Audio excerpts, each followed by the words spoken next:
Onegaishimasu. All right. Welcome to the fourth Sabori. Okay. The first we learned linkages, direction, holding the sword. We had the stopper. 2, we learned about opening, fully rotating the head, moving backwards, introducing motion on both sides of the line. 3, we learned all those principles inclusive. We also learned about raising and lowering, and when you lower, you actually go up. You go down and go up. Number 4 integrates all of that, but adds the forward continuous motion. Okay.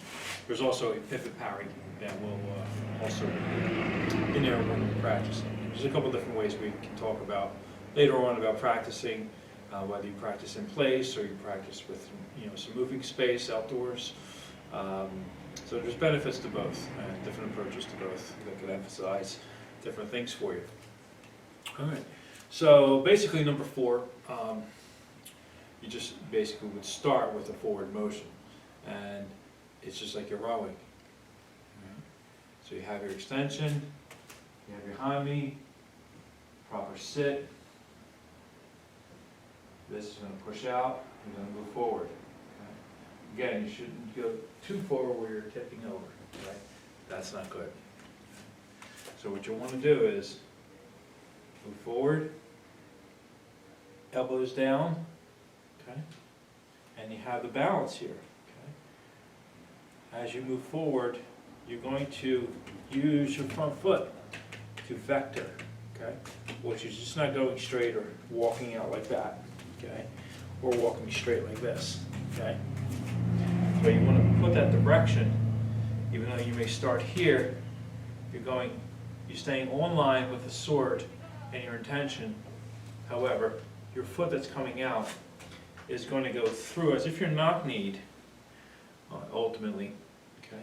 But there's a slight direction. So usually when I teach this, first off, I'll go out of that range, just to show that kind of a turn feel, okay? You come back around, it's that kind of a turn feel, okay? You're not really going to do that for the duration of the drill. You'll want to keep almost like you're hitting your knees. A very shallow path, very shallow turn. So those angles that you're vectoring out on, okay, on either side become really, really narrow. So that's what you want to focus on. But for now, just for initial training, when you're here, you roll forward, you keep this out. You're going to go out to here, turn offline. Okay? You're going to go forward, keep that, and turn out. Okay?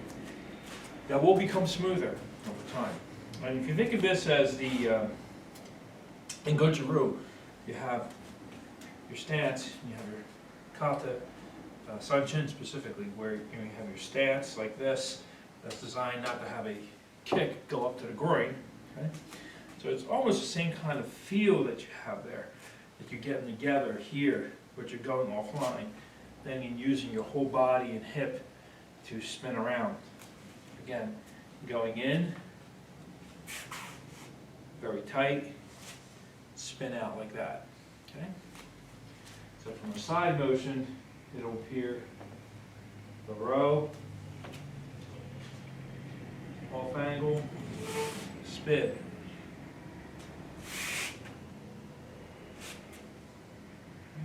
And when you cut, sword should be parallel to the ground. You should be extending. Okay? These are continuous moves. So if I do it from here, you can see up, down, up, down, 8, up, 8. Now for our parry, still facing forward, and notice how that vectors out.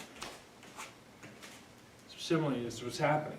Okay, you're almost like getting knock-kneed over there. So from a rear perspective, if I'm going to parry, For all intents and purposes, you're just seeing this. All of a sudden you see that, and it's explosive coming back. Okay? But there's a rear attack, and you can explode right into it. So pivot parry is not just here and here. There's too much going on. Okay? Too much to do. Hard, cock that over. Okay? So overclock. Okay? So you're here, creates a tension here, gives you that relief and that rotation. The sword comes up really close up your center, like this, and then you fully turn around. So if you look at it this way, turn, turn, turn, you're not telling. There are no tells. You keep that to a minimum. Okay? Anytime you do your pivot parry. So in these motion drills, as you're going forwards and backwards, you're going to come to a point where you can't go forward anymore. You're going to have to pivot parry. Okay? That's what you'll use it for. So, with the fourth, still keep the directions. Overhead cut with the sword. Okay.